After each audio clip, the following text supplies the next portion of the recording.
Hello.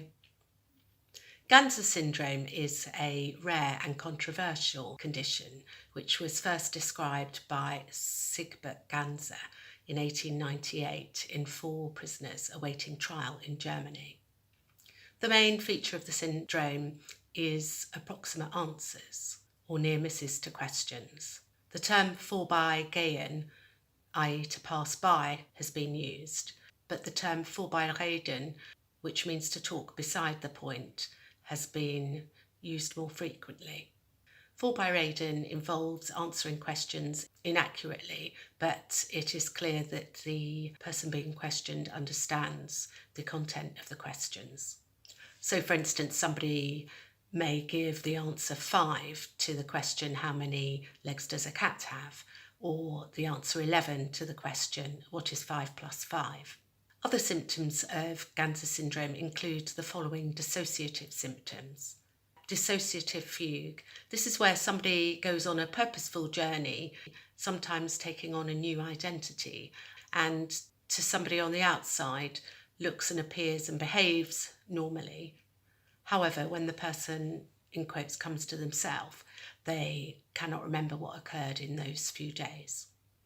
Another dissociative symptom is dissociative amnesia, where a person has partial or complete memory loss for a traumatic event, and there is no physical explanation for the memory loss. Another one is somatoform conversion disorder. In somatoform conversion disorder, there is complete or partial loss of the integration between awareness of the past, somebody's identity, bodily sensations and physical movements. And this must appear in time close to when the traumatic event happened. An example of this could be paralysis. Other symptoms of Ganser syndrome may include visual or auditory hallucinations, that's seeing or hearing things when there's no outside stimulus causing them, that is a stimulus outside somebody's mind, and decreased consciousness. These symptoms usually abruptly cease after a few days, and the person cannot remember what happened during the episode.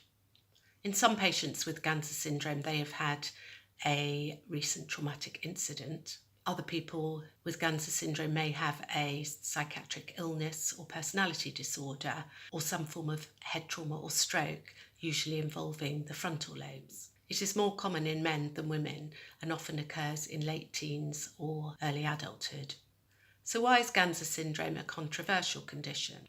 Well, Ganser himself felt it was a sort of twilight hysteria, whilst other people have suggested that malingering is the cause. That is, somebody's consciously trying to avoid something difficult, such as prisoners wanting to avoid being incarcerated. Some people have thought it's due to psychosis or dissociative symptoms.